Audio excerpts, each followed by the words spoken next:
श्रीमद् भागवत गीता में भगवान कृष्ण के उन उपदेशों का वर्णन है जो उन्होंने महाभारत युद्ध के दौरान अर्जुन को दिए थे।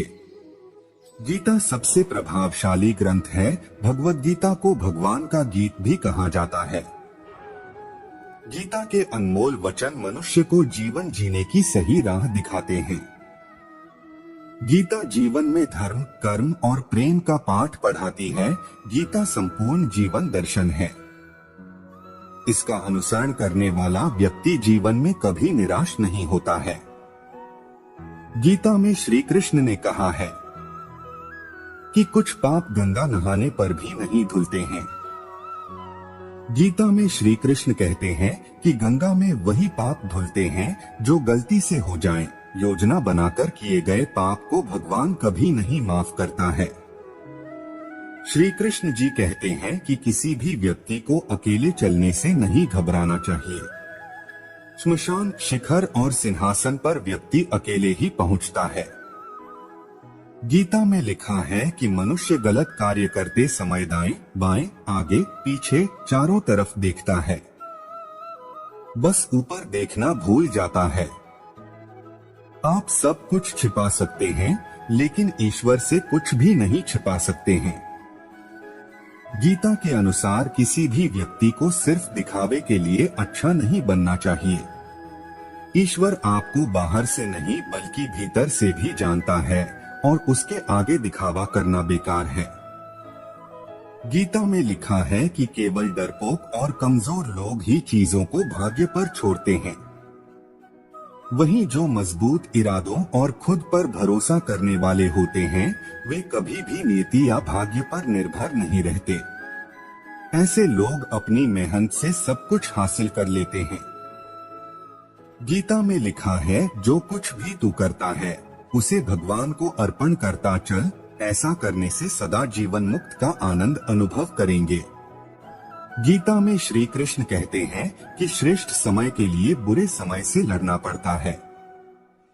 इसलिए बुरा समय आने पर व्यक्ति को कभी भी धैर्य नहीं खोना चाहिए। श्री कृष्ण कहते हैं कि हाथ पर हाथ रखकर सही समय की प्रतीक्षा करना मूर्खता है। सही समय तभी आएगा जब आप उसे बनाने के लिए प्रयत्न करेंगे। गीता में लिखा है कि केवल डरपोक और कमजोर लोग ही चीजों को भाग्य पर छोड़ते हैं, लेकिन जो मजबूत और खुद पर भरोसा करने वाले होते हैं, वे कभी भी नीति या भाग्य पर निर्भर नहीं रहते। श्री कृष्ण का कहना है कि कभी भी जीवन में आने वाली मुश्किलों से घबराना नहीं चाहिए।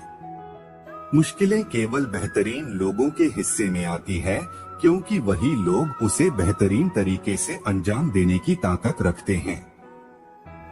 अक्सर व्यक्ति उन चीजों को महत्व नहीं देता है जो उसे आसानी से मिल जाती है। खो देने के बाद ही व्यक्ति को समय, व्यक्ति और संबंध के मूल्य का आभास होता है। श्री कृष्ण कहते हैं, शरीर नश्वर है पर आत्मा अमर है।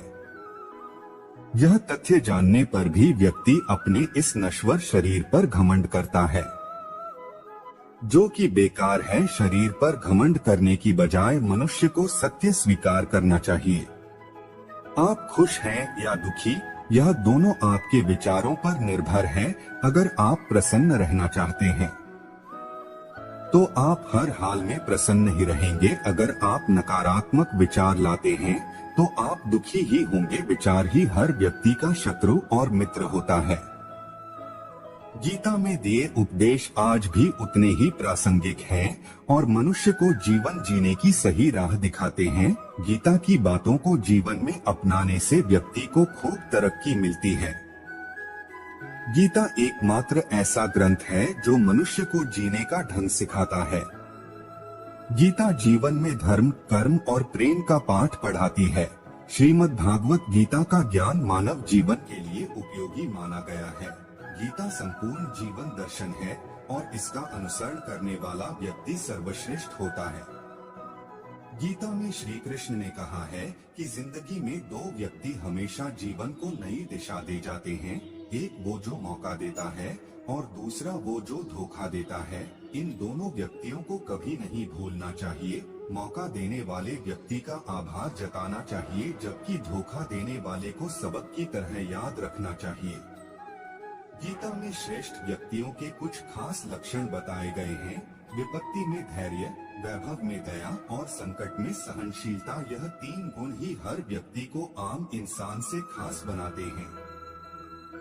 गीता में श्री कृष्ण ने कहा कि परिस्थितियां चाहे कितनी भी खराब हो, वो हमेशा एक जैसी नहीं रहती हैं। वो बदलती जरूर हैं, इसलिए मनुष्य को हिम्मत नहीं हारना चाहिए। श्री कृष्ण के अनुसार ईश्वर कभी भी किसी व्यक्ति के साथ ना इंसाफी नहीं करता। वो उसको केवल वही देता है जिसके वह लायक है। श्री कृष्ण कहते हैं, अगर मेरा भक्त मौन होकर मेरे विश्वास पर सब सुन रहा है, तो याद रहे उसके मौन का और उसके विश्वास का जवाब स्वयं मैं देता हूँ। जब भी हिम्मत टूटे तो एक बात हमेशा याद रखना, चाहे कोई आपके साथ हो या न हो, पर ईश्वर आपके साथ हैं और हमेशा रहेंगे। गीता के अनुसार परमात्मा कभी किसी का भाग्य नहीं लिखते हैं। जीवन के हर एक कदम पर हमारी सोच, हमारा व्यवहार और हमारा कर्म ही हमारे भाग्य लिखता है। गीता में श्री कृष्ण ने कहा है कि सदैव संदेह करने वाले व्यक्ति के लिए प्रसन्नता न इस लोक में है, ना ही कहीं और है। गीता में लिखा है कि जीवन के 2 ही सच्चे साथी हैं, एक अपना किया हुआ कर्म और दूसरा परमात्मा। शेष तो सब यहीं मिले हैं और यहीं बिछड़ जाएंगे। मनुष्य को अपने आप को भगवान को समर्पित कर देना चाहिए। यही सबसे उत्तम सहारा है। जो इसके सहारे को जानता है वो भय, चिंता और शोक से सर्वदा मुक्त है। श्री कृष्ण कहते हैं कि मोह खत्म होते ही खोने का डर भी निकल जाता है। चाहे धन हो, वस्तु हो, प्रेम हो, फिर चाहे संबंध हो या जीवन हो। श्रीमद् भागवत गीता के अनुसार आनंद हमेशा मनुष्य के भीतर ही होता है, परंतु मनुष्य उसे बाहरी सुखों में ढूंढता है। भगवान की उपासना केवल शरीर से ही नहीं बल्कि पूरे मन से करनी चाहिए। भगवान का वंदन उन्हें प्रेम बंधन में बांधता है। श्री कृष्ण कहते हैं कि मनुष्य को स्वयं को ईश्वर में लीन कर देना चाहिए। ईश्वर के सिवाय मनुष्य का कोई नहीं होता है। इसके साथ ही यह मानकर कर्म करना चाहिए कि वह भी किसी का नहीं है। गीता में श्री कृष्ण ने कहा है कि समस्याओं की एक उम्र होती है और उसके पश्चात उसका समाप्त होना निश्चित है। 1 मिनट में कभी जिंदगी नहीं बदलती है, लेकिन 1 मिनट में सोच कर लिया गया फैसला आपकी पूरी जिंदगी बदल सकता है। सच्चाई और अच्छाई की तलाश में पूरी दुनिया घूम ले, अगर वह हमारे अंदर नहीं तो कहीं नहीं है। जीना है तो अच्छे बनकर जियो, दिखावे के लिए तो हर कोई जीता है। अच्छा काम करते रहो, चाहे कोई सम्मान करे या न करे, क्योंकि सूर्योदय तब भी होता है जब करोड़ों लोग सोए रहते हैं। ताकत आवाज में नहीं, अपने विचारों में रखो, क्योंकि फसल बारिश से होती है, बाढ़ से नहीं। यदि आज आपने किसी का अपमान किया है तो कल आप भी किसी के द्वारा अपमानित हो जाओगे। लेकिन अगर आज आपने किसी को सम्मान दिया है तो कल आप भी सम्मानित हो जाओगे। जो आप दोगे वही पाओगे। स्तुति और आलोचना दोनों ही बंधन है, ना तो स्तुति में उलझना और ना ही बंधन में उलझना। इन दोनों से आपको ऊपर उठना है। अहंकार की पूंछ को जलाकर भस्म कर दो, तब आपके जीवन में शांति होगी।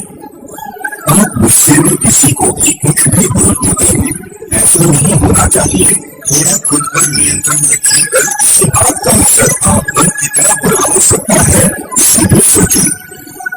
भगवान से हमेशा यही प्रार्थना करना चाहिए कि मैं रात में हमेशा अच्छा सोचूं और सदा अच्छे ही मिले। समझदार तो चुप रहता है, मूर्ख शोर मचाता है। मेरे मालिक की दुकान में सब लोगों को खाता है, वह सबका हिसाब किताब बराबर करता है। यह तो कर्म भूमि है, यहाँ पर सिर्फ कर्म करने आए हैं, फल तो जाने के बाद मिलेगा। छोटी छोटी चीज के लिए लड़ने वालों यह याद रखो, जब जाओगे कोई चीज साथ नहीं रहेगी, लेकिन आपके अच्छे कर्म जरूर आपके साथ जाएंगे। आजकल भाई भाई एक इंच जमीन के लिए लड़ते हैं, यह तेरा है, यह मेरा है, और लड़ते लड़ते ही मर जाता है। भाई भाई आपस में लड़ लड़ कर मर जाते हैं, लेकिन जमीन का कुछ नहीं बिगड़ता, वह तो जान से वही रहती है। जीत की भी अलग ही फितरत है, मीठा खाकर भी कड़वा बोलती है। मैं समझता था कि जिंदगी बदलने में समय लगेगा, पर क्या पता था कि बदलता समय जिंदगी बदल देगा। जिंदगी में सीधे फैसले लेने जरूरी है, फैसला होने से पहले। जिंदगी में अच्छे बुरे सबक मिलते रहते हैं, जो आपको बेहतर होने का मौका देते हैं। जिंदगी में जो भी होगा वो बेवजह नहीं होगा, कुछ सीख कर जाएगा, नहीं कुछ बना कर जाएगा। जिंदगी में अपना किरदार कुछ ऐसा निभाओ कि पर्दा गिरने के बाद भी आईना बस के रहे। जिंदगी में किसी से उम्मीद नहीं रखनी चाहिए, क्योंकि धोखा इंसान नहीं देता, बल्कि उनकी वो उम्मीदें धोखा देती है जो वह दूसरों पर रखता है। जब तक आप अपनी समस्याओं और कठिनाइयों की वजह दूसरों को मानते हैं, तब तक आप अपनी समस्याओं और कठिनाइयों को मिटा नहीं सकते। आप अपना भविष्य नहीं बदल सकते, लेकिन आप अपनी आदतों को बदल सकते हैं, और निश्चित रूप से आपकी आदतों से आपका भविष्य बिगड़ सकता है।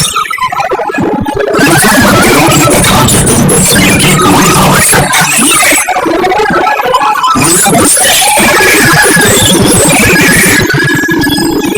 मेरा दर्शन दयालुता और विनम्रता है। संसार की सभी धार्मिक दृष्टिएं एक ही संदेश देती है, प्रेम का, करुणा का और क्षमा करने का। जरूरी नहीं है कि ये सभी हमारी रोज की जिंदगी का हिस्सा होनी चाहिए। जीवन में किसी को रोलाकर कमाई भी कर पाओगे तो कोई फायदा नहीं, और अगर रोज किसी एक आदमी को भी गुस्सा दिया तो आपको अगरबत्ती भी जलाने की जरूरत नहीं।